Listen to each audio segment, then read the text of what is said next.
But we also talked about the front page of the Sun today. Prickly come dancing, Strictly vaccine scandal.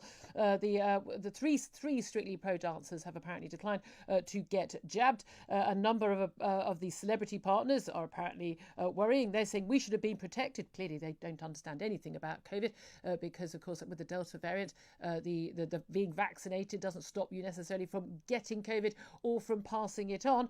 But the Prime Minister was asked about this during his US trip, and he urged the three to get jabbed as soon as possible. But asking the Minister earlier, should people face losing their jobs?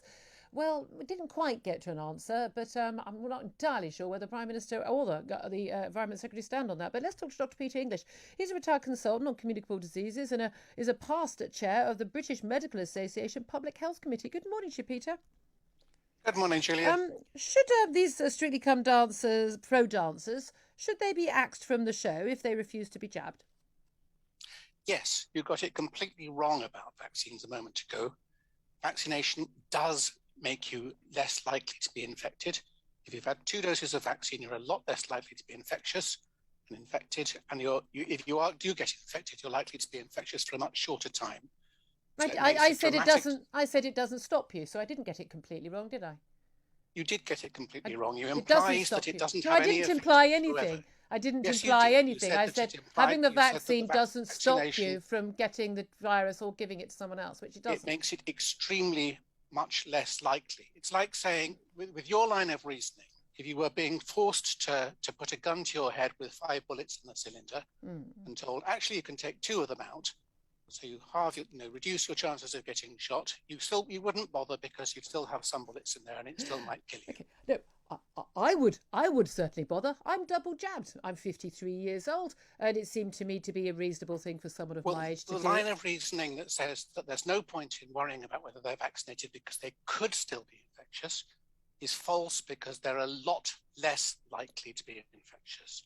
Okay, so it's important that people understand that vaccination does provide a lot of protection. It's not absolute. I didn't. No, Peter, you started by saying I got it completely wrong. I didn't get it completely wrong. I was very careful what I said. I do completely understand the difference between stopping and cutting down. There's a reason why I'm delighted and was thrilled that my parents got the jab, because they're at higher risk. Now, the reality is that because the people who are worried about this and are scared about this, of dancing with a pro dancer who's not jabbed, they themselves have been double jabbed. Otherwise, they wouldn't be making such a fuss about this. They are therefore already having that protection, and it's an incredibly high protection, as you pointed out, from getting seriously ill, risk of being hospitalised or, God forbid, dying of COVID. And particularly, by the way, very, very low risk of dying of COVID for any of the people involved on Strictly, given their age and their level of health as well, given that we know how much this affects people who either have underlying health needs, are obese, or obviously particularly the key issue there is older age. So why should somebody who is double jabbed, who's got that protection themselves, who's not a high risk person like a very elderly person in a care home or someone with being treated for cancer or something at the time, why should they be concerned whether someone they're in close contact with is not jabbed? Because the jabs, 2 doses of the jab is about 95% protective, preventing you from getting seriously ill, requiring hospital admission. That still means there's a 1 in 20 chance that you won't be protected. Now, for the small harm, it's negligible harm done to the pro dancers by requiring them to be vaccinated, you can cut down that risk, that 1 in 20 risk that still remains, to a much lower risk. It's about reducing the risks as far as you can with reasonable, proportionate measures which do no harm. Okay, and you were saying a reasonable, proportionate measure that does no harm would be someone not basically being sacked from their job because they won't get medical treatment that they choose not to have. Well, I'm not an employment lawyer, and I have no idea what their contracts say, but there's no requirement for those dancers to be actually dancing. Even if the BBC has been negligent enough to allow them to have contracts that allow them to refuse vaccination, they can still be paid and another dancer can be put in their place. I find it extraordinary that you regard this as reasonable and proportionate. Of course it's reasonable and proportionate. There's no harm done to those dancers. If they're so bullheaded as to refuse to be vaccinated, then they shouldn't be given that public platform. What if those dancers are in their 20s, young, healthy people? What if they've already had COVID And they know they that still as have the no right to put others at risk. but they're by, not by putting others at risk, refusing because we know Yes, they are. the data is very clear, Peter, that those who've already had COVID have got greater immunity than those who've had a double jab, in which case they're not putting anyone at risk. Yes, they are. There's still a risk that they could be infected and infect There's others still a in the risk set, others on the There's cast. still a risk that the person who's double jabbed could be at risk. We take risks Yes. in everyday life all the time.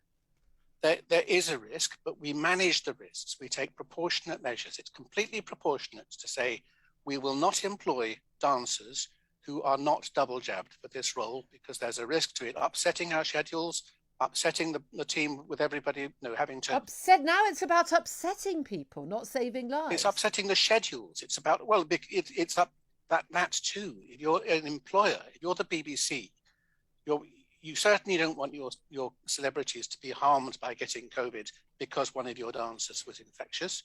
But Peter,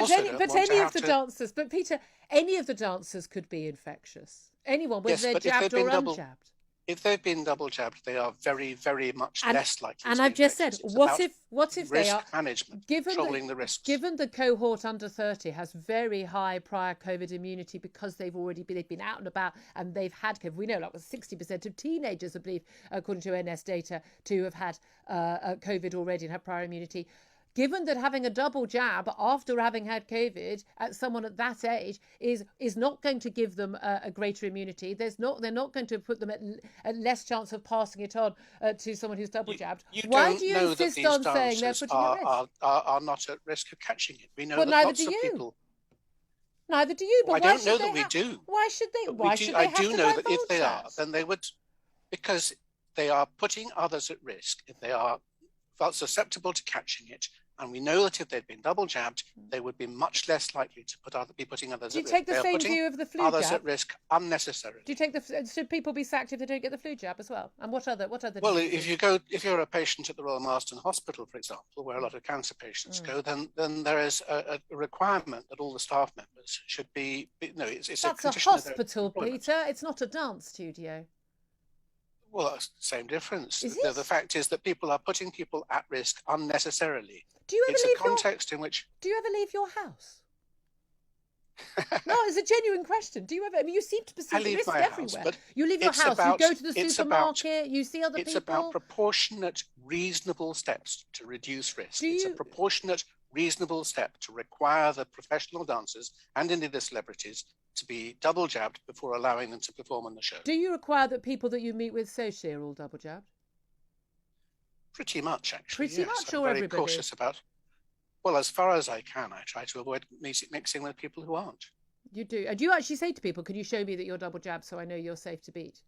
Well, I don't ask them to provide me with evidential proof.